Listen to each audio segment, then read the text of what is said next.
In 1888, 5 women were brutally murdered in London's East End. The killer was never caught, never identified, and the case remains one of history's greatest mysteries.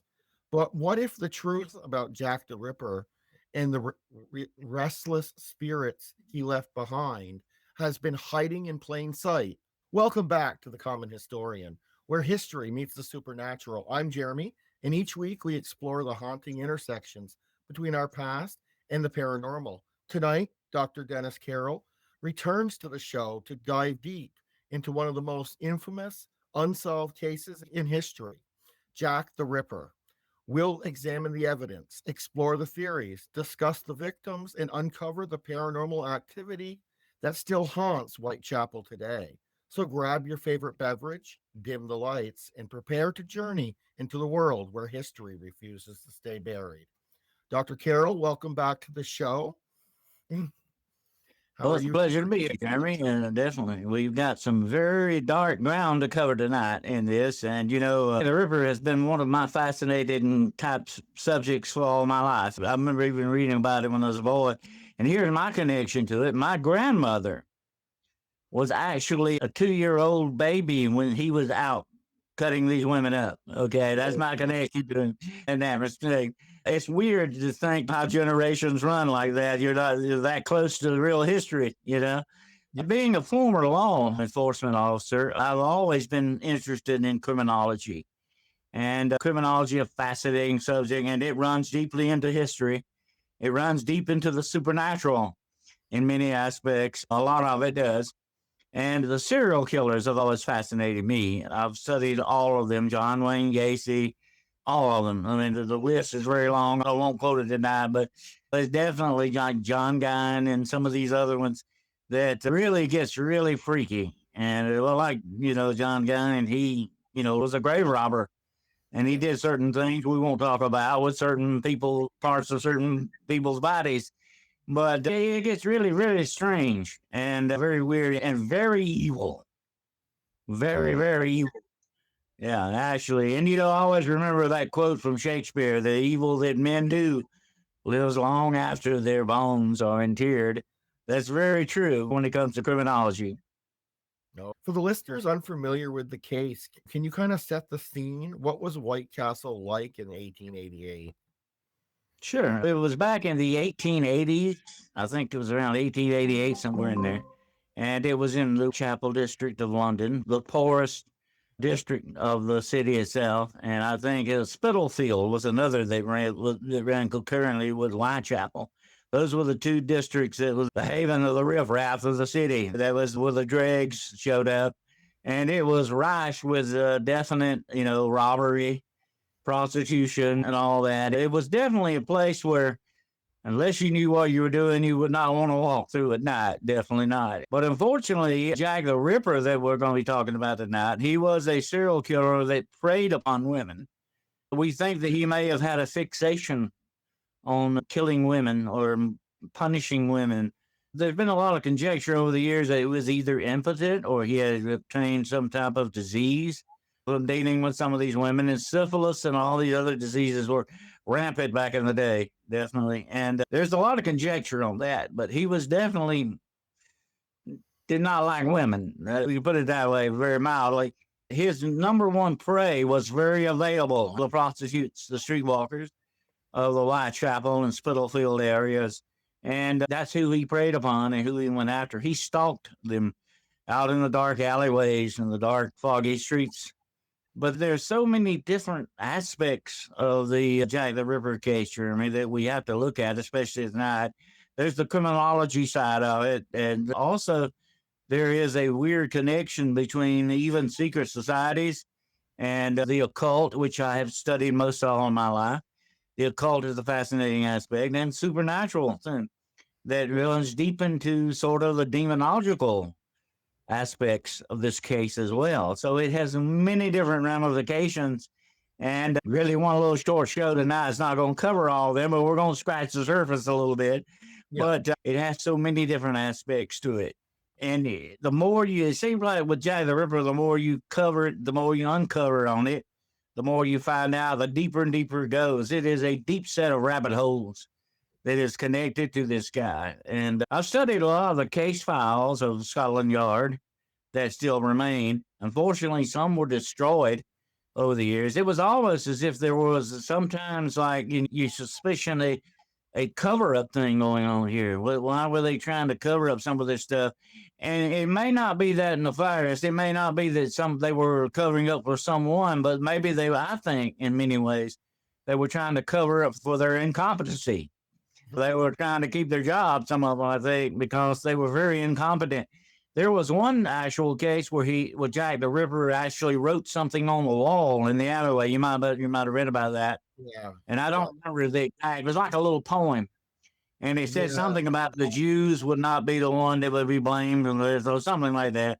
And one of the prime suspects, by the way, we're going to talk about in a little while. He was a Jewish fellow, okay. But anyway, the cop on the beat, I mean, the head detective actually, instead of, this was an important clue here, a very good clue that they could have probably worked with. He had somebody wash it off. I mean, that just, to me, that's astounding me. I said, being a former law enforcement officer, you were taught never, ever to erase anything like that because anything could possibly be a clue. That's just ridiculous that you would do something like that. And there are only two reasons why you would do that. You were either grossly incompetent and stupid, or you were covering something up, or you were trying to save your own rear end from being accused of something. So I think a lot of that was going on because there was a lot of, I don't know, just blatant incompetency. Now, they didn't have fingerprints to work with. They weren't that good at doing fingerprints. They definitely didn't have DNA back in the day. They didn't have a whole lot of things to help them. But still, it was bungled from the very beginning. It was just bungled badly. And it was almost as if, they went out of the way to do it on purpose. You have to wonder about that. That's very strange. But when I was a cop, and I mentioned this to you before the show, I had to take a course in, Satanism and ritualistic murder and all that stuff. We called it goat busters, by the way. That was called because it had the Baphomet goat head on it, goat busters. But anyway, you got to understand that a lot of crime is connected to the occult and things that are done in the occult. You might remember me, I think we mentioned this on the last show in Interida. When it comes to covens and witchcraft and Satanism and all these other covens, the rituals they do definitely are connected to murder. That's it. I mean, you're talking about murder here. So that is the premier crime of all crimes, murder, of course, when you take somebody else's life. And this guy, Jack the Ripper, was very good at it. He was almost, I'm going to say, approaching expert status. Absolutely. The reason I say that is because he was very methodical in the way he done it. He was very quick in the way he did it. And he was very brazen in the way he did it. So he had when you see the hand of Jack the Ripper, there's one thing you can say about whatever that hand held that knife. It had a lot of confidence in itself. Definitely, without a doubt, But I find that the most interesting. But I'm just kind of giving you a psychological rundown on what this guy was probably like, because I had a friend who was in the FBI who actually did a psychological profile on Jack the Ripper. And that's what I'm talking about a little bit tonight, is what he told me on it. And that he may have been incompetent. He may have had a very hatred against women. His mother may have been a prostitute at one time. There's a lot of connection, a lot of psychological stuff going on here that we'll probably never know, unfortunately. But we're getting very close, I think, to it in some aspects. And there's some things that are happening, we'll discuss that in a little while, that have recently, happened with DNA and all that may point to some clues. Points to my number one suspect. Anyway, everybody who studies Jack the Ripper, and I'm sure you have too, because you've done research on it, you kind of have a suspect that you pick out, that's the one, that's the guy that probably did it, And a lot of people have done that over the years, and there have been many different ones, okay? There's not just one. There's been many different ones, unfortunately. Even the grandson of the Queen Victoria was even a suspect. It's very interesting how this approaches that, but it is definitely the most premier criminology case worldwide known to everyone, because we'll probably never, ever, ever truly know who Jack the Ripper was. But the clues are still there, and that's the interesting thing to talk about. But tonight we're going to look at some of the other connections that they don't talk about that much. The supernatural demonology connection to some of this stuff. That there are definite, I'm going to say, clues to that as well. A pattern, you might say, that is formed in this case.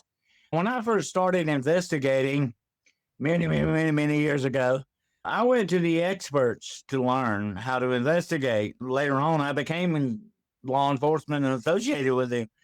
But I went to them to learn because they are the premier investigators. They know how to investigate these things.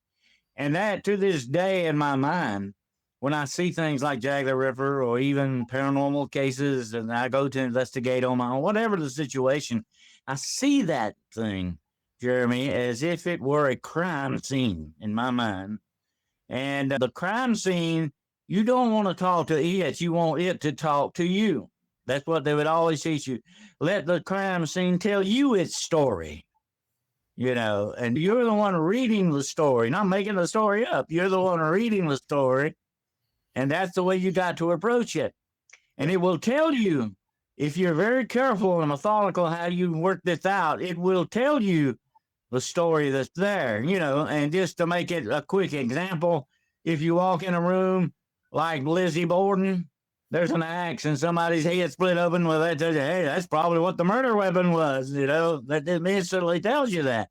And that's another very famous case, by the way, Lizzie Borden, that I've always been fascinated with. I would like to spend the night in the house, definitely. But anyway, the thing about it is you've got to let these things tell you their story. And then that's just the foundation of investigation. That's when you began to seek out the answers of that. But you have to look at it that way. That's the way you got to take it. And always in this, and then I'll let something, everybody in on a little something in my mind. There's half of me, this critic, there's a little bit of a critic there, I'm not sure about. And there's the other side that wants to believe. So there's that. There's a balance, a scale of balances in that. It's just like I envision a scale. And you go to the clues and assemble the clues. You look at the patterns, get the evidence, and weigh it on that scale. Whichever way it comes down with, that's the way you got to go with it. And we call that in criminology a preponderance of the evidence. That's what you're looking for. And when you come to Jack the Ripper, unfortunately, there's not a whole lot of preponderance of the evidence there that's left. If Jack the Ripper actually operated tomorrow in this world, he would be caught very quickly, probably. But that's not what happened back in the 1880s, okay? They're a very different world altogether. And they even had a different attitude about stuff like that. So you got to remember, whenever and as a historian, you know this well, when you look at history, you must understand what filter you're looking at it through. Are you looking at the filter of modern day stuff right now, or can you see it through the filter that they were looking at it at the time that it was actually going on? It's a different filter to it, a different aspect that you got to take into account. So the way that people felt about things in 1880 are not the way people feel about things in 2025. It's a whole different world. And we've got to be careful when we encounter that in history and paranormal, supernatural investigation, whatever type of investigation that you're doing. You got to be careful when you encounter that, because you don't want to read the wrong things into it from your perspective. Yeah. Because your perspective is different than theirs was. Okay. That's just the way you got to look at it. But the interesting thing about Jack the Ripper is he actually taunted these people. He wrote them letters, the very famous letters. I don't have a copy of one with me. I've got them somewhere in my files. But the very famous one that he signed from hell. Remember that one? From hell, your boss. Well, he was taunting the authorities. He said that he even sent a piece of one of the lady's kidneys with a letter. He had his bona fides. He was actually proving this was not a fake letter here. Okay, this was a real kind of thing. But he even, I think, in one other letter, now it might have been the From Hell letter. Okay, there were several letters. Anyway, that's why he signed it. You'll never, catch me if you can. Your friend Jack the Ripper. He sent a ear tip, a earlobe from one of the women, and they actually know that was what he did remove that. It was the actual earlobe that he sent. So he had his bona fides there. He was proving, hey, this is me. And he was taunting him. He was playing a game of cat and mouse with him. And he was saying, and he even told him, he said, I even told you one time where I was going to be and you didn't show up. He was laughing at their incompetence. So you got to look at it from their point of view. Hey, this guy's making a laughing stock out of us. Okay. Everybody is coming down on us because we're being given clues and we're not following through with it. They were very incompetent in that. I mean, I'm very surprised by that, being Scotland Yard was supposed to be the #1 premier police organization in the world, and this is the way they acted. But someone followed. What do you think about that? Someone followed very much with that. Overall, there was some major miscalculations, or I wonder if it's because of the career path of the people that were of the women that were killed. A lot of them being prostitutes. I wonder if that was why maybe they didn't take it as seriously. Well, that's very true. At that time, England was a very class. Victorian. And had that been prominent people that were murdered, it would have been different, a lot different. Yeah, these prostitutes were considered expendable. That was it. I mean, they were the regular life. But I've often thought that too, that they would have really had to got on their game if it had been prominent people, even middle class people, even middle class. But that's sad though to think about. Unfortunately, these people did not get justice that they deserved, because every human being, no matter what class you are, you deserve justice if something is badly done against you. Yeah. But looking at the way that he methodically did these things, looking at him now, unfortunately, we know the unfortunate aspect of his victims and the lives that they led. I won't get into that tonight that deep, but they had a very hard life. Yep. When you were a woman back in that day, you either did, I think, 3 things. You were either a seamstress, you took in laundry, or you were a prostitute. That was basically the way you had to make money. That was it. I had to make a living that way. And one of the victims that we'll talk about actually was killed in her room, her little rental room that she had. I have gone back and looked at all of the old photographs that were taken of these places, and that was just sort of like a one-room hovel type kind of thing. They had one door and one window, and that was it. It was a very bad way to live. It was a very destitute and sad thing about it. It really had a sadness to it that these people were living like that. And there was no Social Security in the day. There was no food stamps. There was nothing like that to help these people. There was nothing in place from the government. And the only thing you could possibly do would be to go to a poorhouse, as they called them. But that was, they said, worse than death. I mean, that was just something you did not want to have happen. You wanted to avoid it all possibility. These poor people were, treated that way. They were the very outcasts of society. So if one of them come up missing, or several of them, it was no big deal to a lot of those people. That's sad to say, but that's the way they looked at it. These were perfect victims that you're looking at here. This guy was preying, stalking these women. He was preying upon them. They were convenient. It was very easy to do. Like most killers, Jack the Ripper took the more easy way to it than the hard way. That's the way it goes with thieves. Thieves are not going to break into a room with a lot of locks on it and all that. It's too hard. They're probably too lazy to have a job anyway, and they're not going to do that much work. So what they want something very easy. And unfortunately, that's the way it goes with serial murderers, serial killers. They have a very good opportunity. They're going to take it, if it's especially something very easy they can do. We've noted that down through time with the serial killers at modern day, top serial killers, and some of them in the past as well. But they had the opportunity and they took it. They were opportunists. But so was Jack the Ripper. Yep. And he knew his opportunities well, and he executed what he wanted to do. And unfortunately, some of the things he did was, and you got to look at the murders themselves, though. They were done on usually in an alleyway or on a sidewalk, and there were not that many, of course, people around. He would catch the right moment, grab the woman, take her down, do what he did to her, and I won't get into specifics, but he was actually removing body parts, usually sexual parts of the ladies. He would also remove kidneys and liver, but mostly it was he'd take the womb out. So he knew his way around the human body. Okay. And but now there were a lot of butcherers back in the day, and I don't know if you're aware of this. This was in the southern U.S. for many, many years. They would not allow you to ever serve on a jury if you were a mortician or a doctor or a butcher. Those people were exempt from jury duty because people felt they didn't have empathy.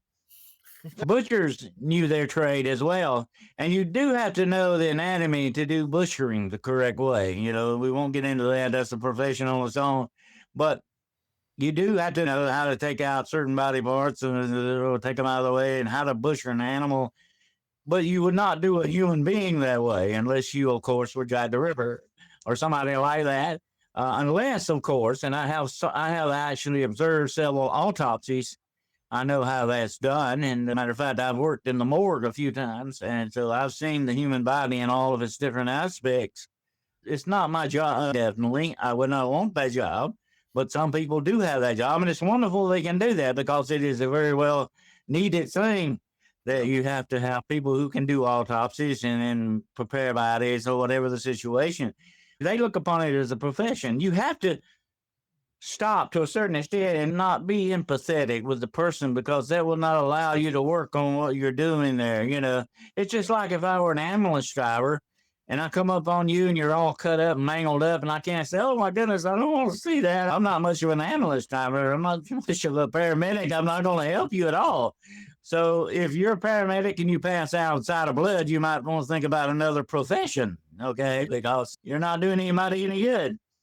And that's the way it goes. And that's why, even with the law enforcement, you have to remain and retain a professionalism.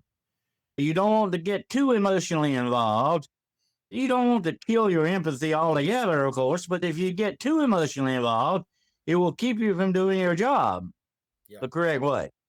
That makes sense when you think about it. But Jack the Ripper did not have any emotional involvement like that in this. From seeing what he see, but he actually did know the human body without a doubt. I mean, if you and I were to go start cutting on somebody, we might have a problem finding the kidneys. And kidneys are only about so big, you got to know where to look, And he did. Yes, he did. And especially when he gets intricate and deep into anatomy like the womb or something like that, or the uterus. I mean, he knew his stuff, so he was either a butcher or a doctor. I've always leaned upon the fact he had to be he had to have a little bit of surgical knowledge. Without a doubt. Back in that day, by the way, and back in that day, by the way, Jeremy, barbers were surgeons, barbers. So there you go. Another profession that he could possibly have been. Well, speaking of that, I think we'll dive right into that before we get into more of the supernatural of it. Let's, who is your leading, or what's your leading theory of who did it? Well, my number one suspect for many years was Kosminsky, and he was a Jewish guy. He was a Polish Jewish immigrant from Poland, and he had come to London when he was very young. I think he was like in his early 20s, I think, and he came with his brother. And they opened a butcher shop. So he would have known anatomy, definitely. And there was that other clue that got washed off with about the Jews will not be the one to be blamed that was wrote on the wall. That kind of is a little clue to that, too. Why would you mention something like that? Yeah. That's kind of strange. Unless you were trying to throw somebody off the trail, But he also knew Whitechapel and Spitalfield very well because that's where he lived. He lived in those areas. He knew the ways. He knew the people. He knew everything very well. And that's another thing we got to remember about Jack the Ripper. He didn't come from outside Whitechapel that much. He didn't come from outside. Well, he knew that area very, very well.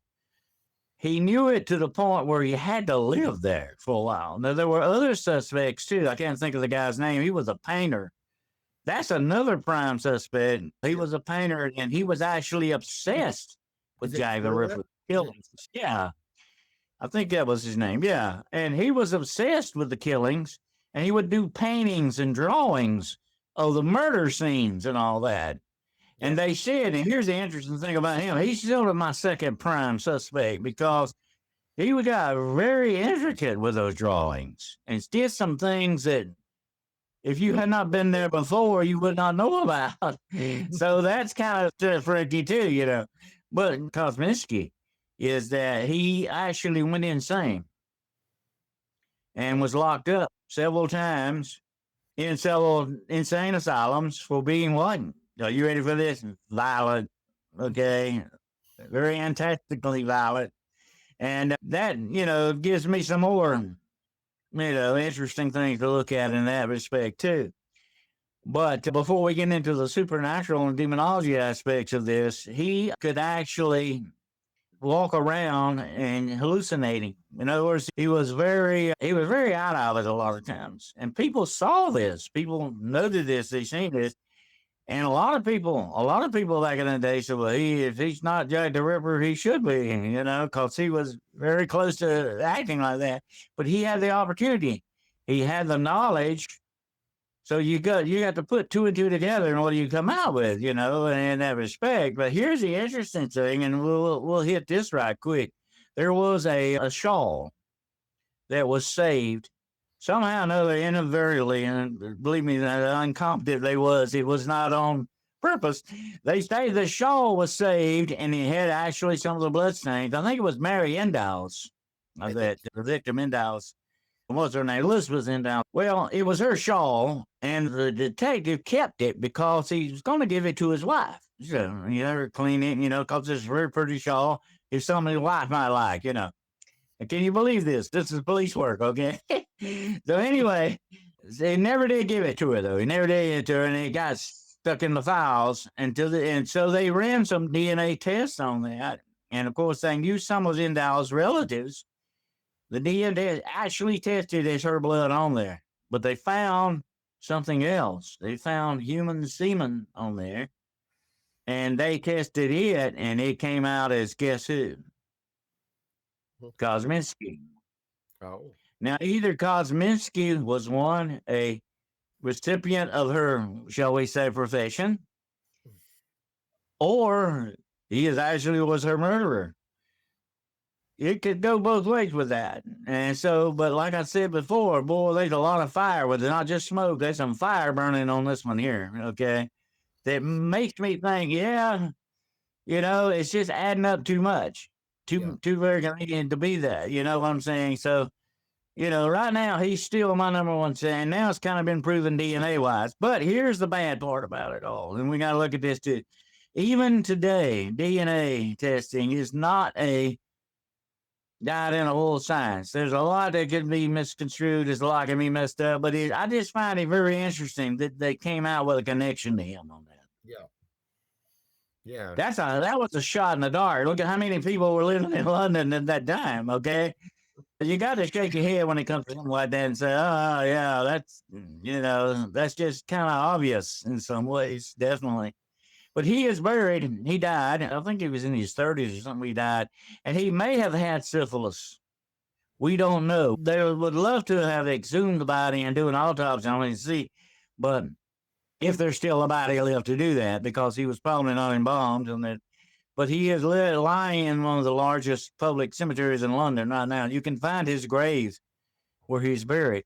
If he had syphilis, that may be what drove him insane. You know, to the certain extent, that might have been what was the medical thing behind that. Yeah. And that could also be why he was an enemy of prostitutes, because the prostitute had to give him that. And so, you know, they blame you for that. And a lot of men did that. They did blame a lot of prostitutes, of course, their part in acquiring these sexual diseases. But that's an interesting aspect of it all. But then you got to turn and look at some other things in the Jack the Ripper case, which we're going to examine tonight, that I find very interesting in many aspects, is the very way that this went about. It's almost like, or very much like, a ritualistic killing thing going on here. There's been a lot of conjecture over the years that the Jack the Ripper may have been a more higher society than Kosminsky was. Kosminsky was just sort of slightly below middle class.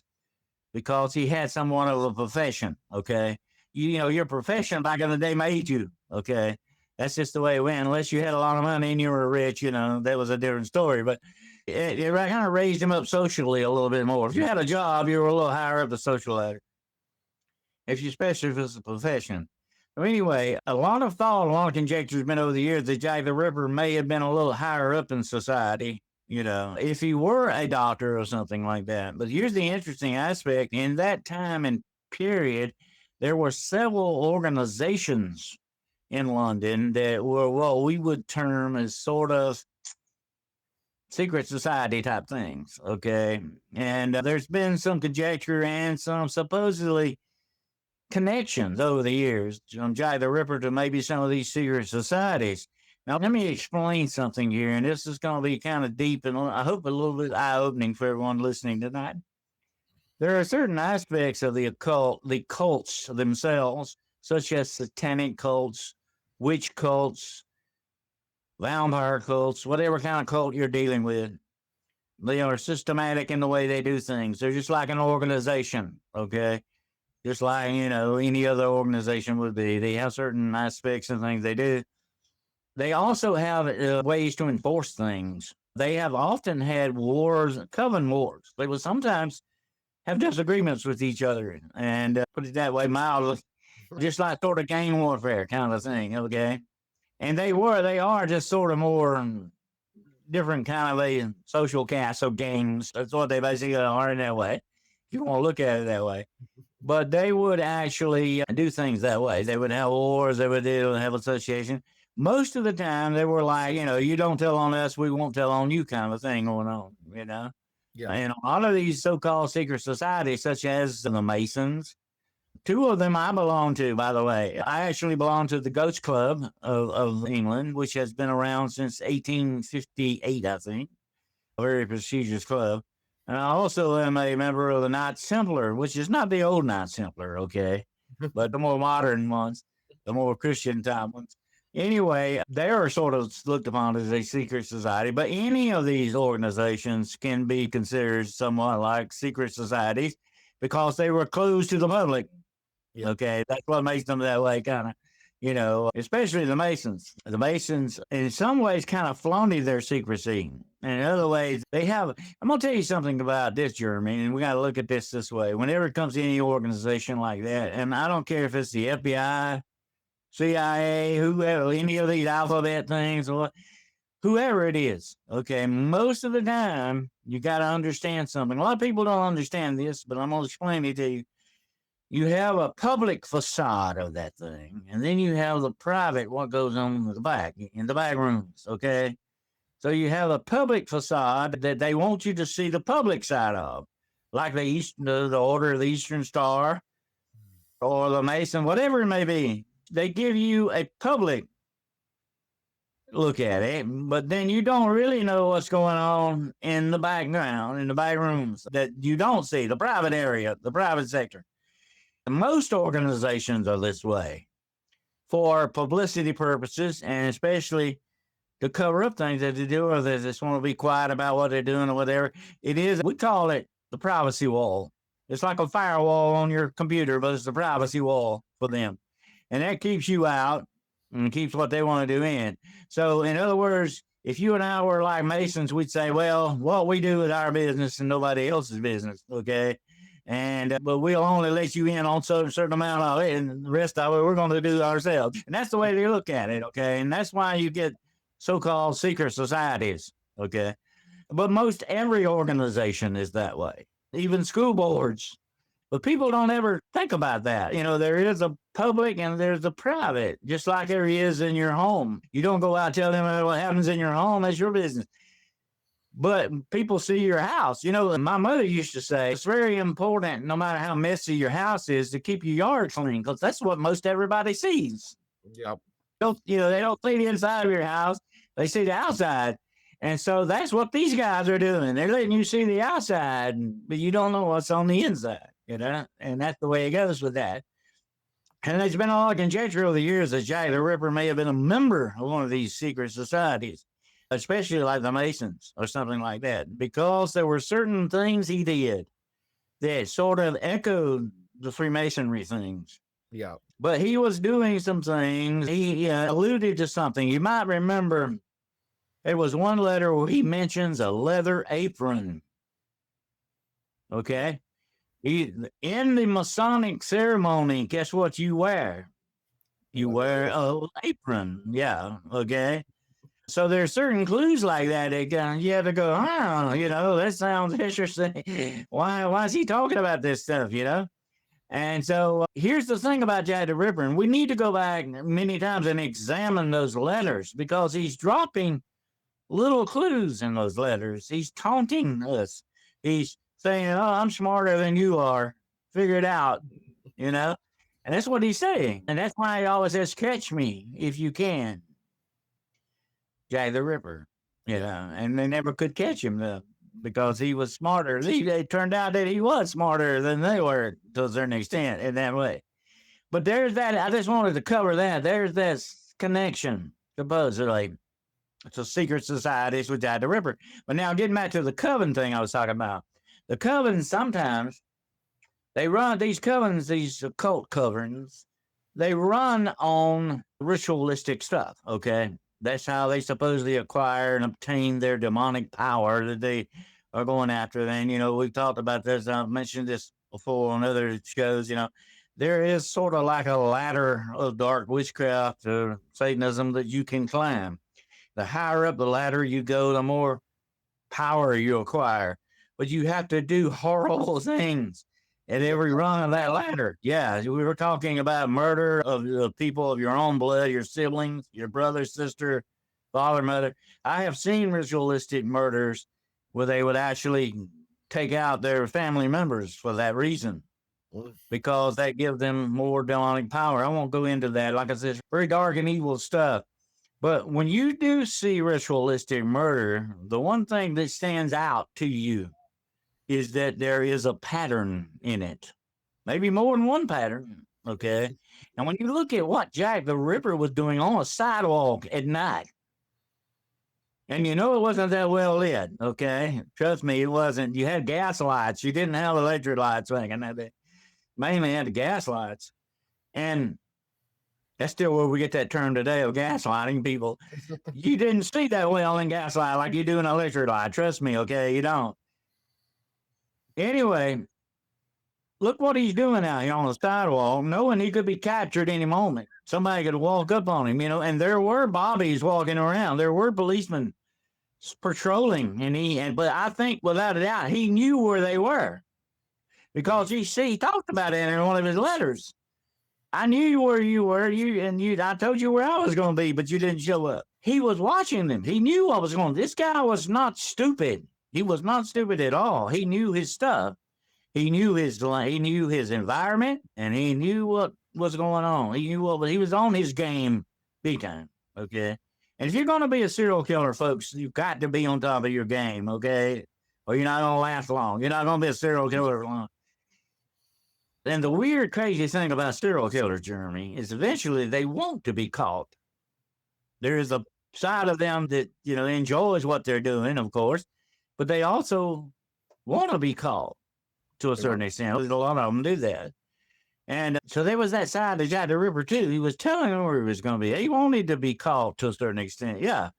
But there he was doing his stuff on this dark, dim sidewalk, actually removing a woman's womb and part of her uterus. No one worth that in the dark. I'm comfortable telling you.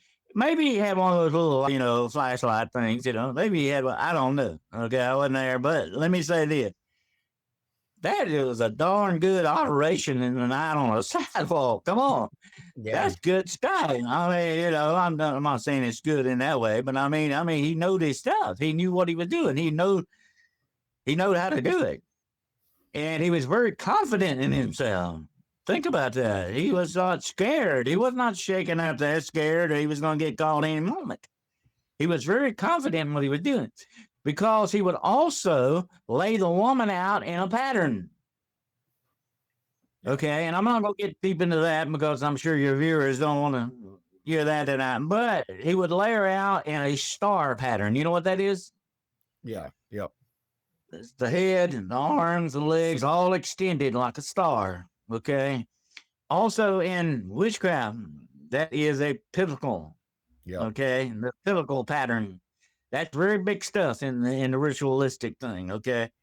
He would lay them out like that because that's the way they found them. Okay. But that was also a good way to get to the body and do what you wanted to do to it, especially the female body. But it still follows ritualistic pattern. Yep. So You cannot look at that and not know that, yeah. And but now Scotland Yard was not up on ritualistic stuff. Okay, they didn't know that much about witchcraft.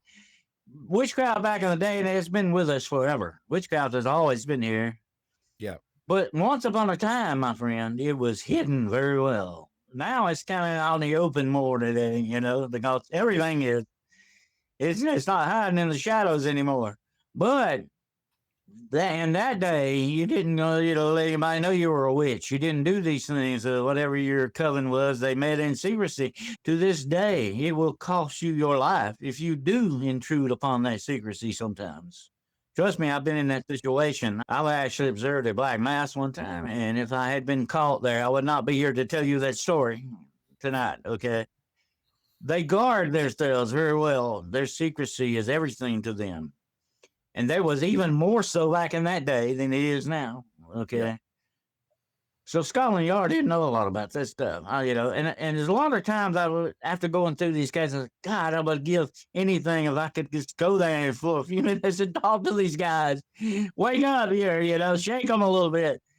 Do you not see what's going on here, But they didn't. They just didn't know that. They weren't up on it. But if you look at the way he left these bodies and what he was doing and removing the parts, let me say this. There are certain parts of the human anatomy that are used in certain rituals of witchcraft and Satanism that you consume later. Yeah. Okay? Cannibalistic wise. Guess what he said in the letter? Remember that? I fried one of the kidneys and it was good. Yep.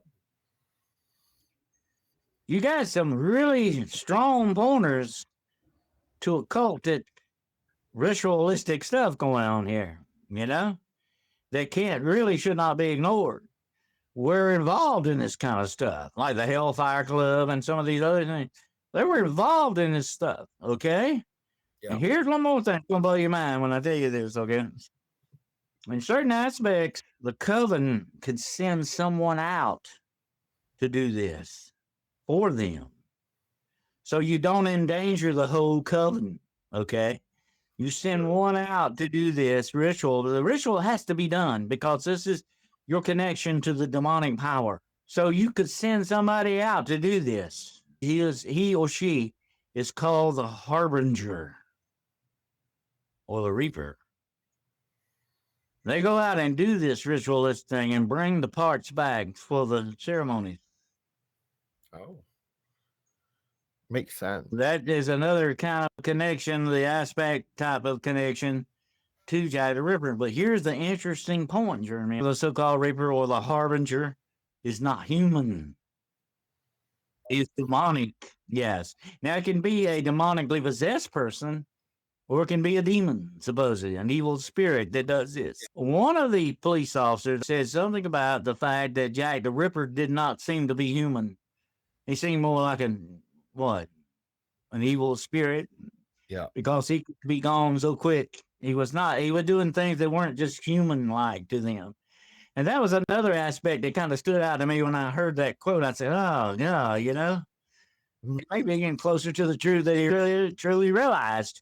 Well, what if this was a demonic, it also has another name. It's called an emissary. That's your emissary, your demonic emissary. In other words, we would say in gangster talk, your hitman. Yeah. And he could also remove your enemies. This is well known, especially in New Orleans.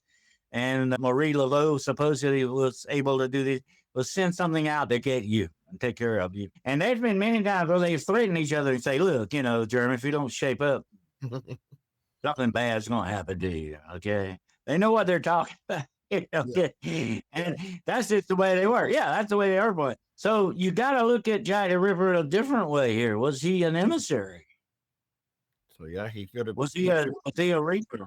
Was Jack the Ripper really a reaper sent out to do ritualistic murders and taking the parts back to somebody else for certain reasons? You got to wonder about that. So that's a supernatural connection with Jack the Ripper kind of thing, I was thinking around, God, my grandmother was alive when Jack the Ripper was slicing these women up, But that's the connections we have. We're all connected to these things. And this is the side of humanity that a lot of people don't want to think about, that they don't want to deal with. This is a darker side, the underbelly. Being an ex-cop, I know very well about the darker side of humanity. This is the side that nobody wants to talk about, but this stuff is real, folks. It does go on. It does happen. Yeah. And there are many types of covens that are involved in the demonic type things that they're doing and all these other stuff. And they do these things not only as sacrifices, but to acquire more power. And it makes them more powerful. And they have certain attributes they get from this. They can become shapeshifters. They can have invisibility. They can levitate. They can control minds. They can move things with their minds. The list goes on and on. I call it the 9 dark gates of witchcraft. These are the 9 dark gates of power that they acquire. There's 9 major ones. I just listed a few, but there's 9 major ones. And these are the things they want to use against people. It increases their power and their control. And you got to remember one thing, Jeremy, about black magic. It is absolutely 100% changing and manipulating reality. That's what it's all about. You're changing and manipulating reality. And whether it's ritualistic murder or whatever thing they're doing, whatever it may be, you're changing the normal reality that's around us to the way you want it to be. If I were, and I had one time I had a black warlock curse me to death. Okay. You can do this with hexes. You do it with plants. You can do it with mind over matter. So many different ways. The warlock that, said, I curse you to death. You've got 3 days. I said, yeah, well, I'll see you a week after next. They use a psychological thing on this too, by the way. They will certainly let you know if I were going to put a curse on you tonight or put a hex on you, I would certainly let you know about it, because then it could start working on your mind, and your mind would give it more power too, by the way. Yeah. That's just the way these guys work. It's a psyop kind of a thing, okay? And there's a lot of psyops being done in this world today, my friend. Trust me, a whole lot, political and otherwise, that people are dealing with when it comes to psyops. It's nothing but mind games. It's nothing but controlling mind. But that's what witchcraft is. Whatever direction it comes from, it is a manipulation of reality itself around us. And when you get into that territory, all the cards are on the table. Anything can happen, because that's just the very nature of what it is you're dealing with, For somebody to slice up women into death, and what he really did to Mary Kelly, the last one, he got in that little room she was renting out. They said the walls were covered with blood and everything inside her was outside. He had time to operate the way he really had time to do what he wanted to do. They only found her body the next day because her rent was due. The landlord came there and she had a little curtain over the window, and the window had been broken out or something. And it was a curtain over to keep it closed. Knocked on the door and couldn't get an answer. So he kind of lifted the curtain and looked in, was going to say something to her, and saw what the inside of that room looked like. And that man said he had nightmares for the rest of his life from that. But that was Jack the Ripper. And I'm going to tell you the one thing that stands out about Jack the Ripper. Without a doubt, he was demonic in many aspects. Either whether he was possessed or he was a demon. 100%, whatever the situation, yeah. There was that factor there that being a demonologist, I can tell you that without a doubt, that's what he was, to do that. But most serial killers are that way. They have been completely possessed by darkness, I have looked into the eyes of serial killers, and what was looking back was not human. Yeah. There's no humanity left there with these people. They don't look upon you as human. I had a case where this guy, he came home and killed his girlfriend, cut her up in pieces, put her in the freezer, and he went home and took a shower and took a nap. And we asked him later, why'd you do that? And he said, I don't know. I don't know why I did that. That's demonic in my book. Whichever way you look at it. Yes. That's not human. That's not human. So when you go past the humanity of being human, you lose that and you lose your soul, your lost soul. You are definitely in demonic territory, without a doubt. Charles Manson, who was definitely, that man was dead. You can look into that man's eyes and see Satan looking back. He said something before they took him off the end of the trial, and they gave him life because the California death penalty went out right before his trial. So they had to give him life. And they were taking him out, and he turned and looked at the DA, and this is what he said. He said, "You may lock my body up for the rest of my life, but my spirit will walk your streets every night." And there are stories to this day that Jack the Ripper still walks the streets of Whitechapel and Spitalfields, but not like you think. And maybe he's skipping from person to person to person. For all we know, he may be still out there wandering the streets looking for the next opportunity, because there have been, over the years, in different parts of the world, many Jack the Ripper-like murders, and that have taken place, and there are always 5 of them that take place. Supposedly, there's supposed to be a 6th victim, because the number 6 is definitely a demonic number. Yeah. There's supposed to be 6, and they say they do suspicion there was one other one after Mary Kelly, but we don't know for sure. He changed his operation a little bit. There is a theory that he is still out there, that he jumps from person to person, and he is a demon spirit, Jack the Ripper. Have you been to London and walked the streets where that happened? No, I have taken some virtual tours. I've always wanted to go there. If I ever get to London, I'll definitely do that. You can take the tour and see all the murder sites, supposedly, and I have done that virtually.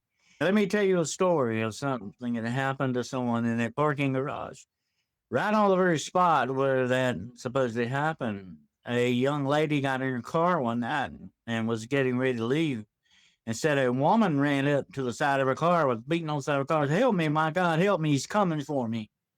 And the woman had blood all over her. She had blood dripping out of her neck. And said, this woman thought, well, God, what's somebody done to this woman, And she turned around or something to lock her door or something, and turned back around. The woman was not there anymore. And she said, when she told about it later, said, "I didn't think about it at the time, but that woman was dressed, guess what?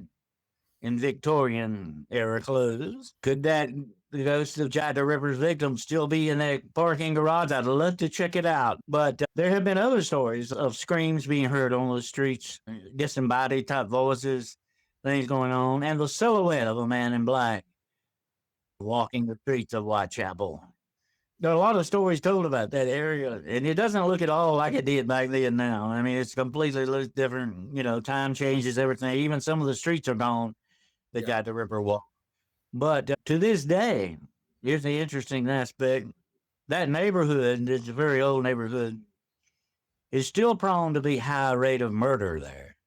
Oh. Let me say something. One more thing before we close this out tonight. Whatever one of the most horrific crimes of all is murder. When you take a human life, it's almost like a violation of universal law to a certain extent. I think it is spiritual law of some sort. But when you do that, it is the most heinous of crimes. It is the number one. It was, according to biblical stuff, it was the first crime, with Cain and Abel.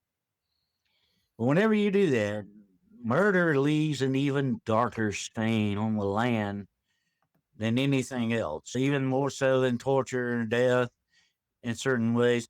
Traumatic, like the battlefields and stuff like that. You will find that, but murder is even darker because it's an intentional thing. It's not like a war or anything. It's intentional. Cold-blooded murder, as we call it, and it is cold-blooded. It leaves a darker spiritual stain on things. And I have investigated a lot of murder sites, and I know what I'm talking about. You get a different feeling there than you anywhere else.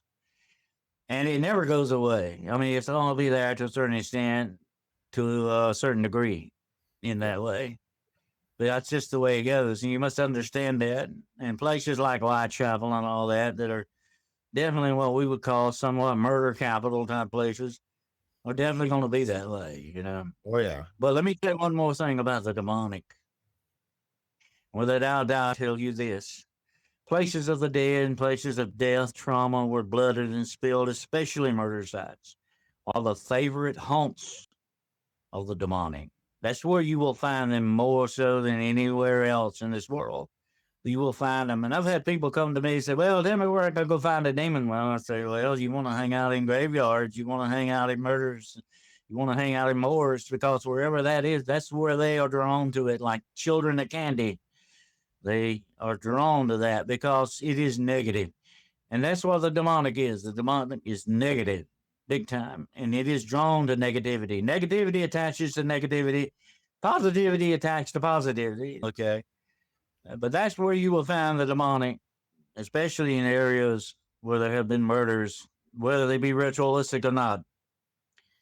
That is where you will find them. But I advise you, definitely, without a doubt, do not go looking for them. You might No, find them. you might. Yeah. If you could ask Jack the Ripper one question, what would it be? Who's really in there, Jack? Who's really inside you? Because I don't think he may have been a human agent, but I don't think he was completely human. Do you have any material out on your research yet on Jack the Ripper, or is it just kind of from podcasts? Yeah, Jack the Ripper has been a fascinating study. I mean, like I say, it's still ongoing. People are still formulating theories about it. It's like an ongoing investigation. It never stops. That's the interesting thing about it. I think there's a lady, I think her name is Cornwall, a lady author, that's going to come out with another book. People keep coming out with different suspects. That's kind of like that old line, round up the usual suspects. Yeah. But they're still working on it. And I think it will always be that way. We'll never really know who Jack the Ripper truly was, which goes back to my question, who's in there. But Yeah. we'll never know, because I think that's the way it's going to be. There's nothing we can do about that. We're never going to know. We may get close sometimes, but even if we get close, we'll never know that. So that's the frustrating thing about it. The one thing about the mysteries of the world, and I've always been intrigued by the mysteries, is that some mysteries will never be solved. Maybe we don't want them to be. That Yeah. take away the mysterious part of the mystery. Maybe we don't want them to be. But it would be neat if somebody one day finally, conclusively, without any doubt, determines who he is or was. That would be an interesting, fascinating thing. That would be a big, big thing. But I have to wonder if that will ever happen. Yeah. It's hopefully someday we'll find out. But until then, I imagine there'll be hundreds of more theories on this fascinating topic. Well, Dennis, thank you for joining me tonight. This has been a absolutely fascinating discussion. To my audience, the past may be gone, but its spirits live on. Thank you for joining me on this haunted history adventure. If you enjoyed this episode, please subscribe, hit the like button, and share with your fellow history and paranormal enthusiasts. You can find Dennis's information in the description below. Until next week, history never truly dies. It just finds new ways to haunt us. Keep digging into the darkness.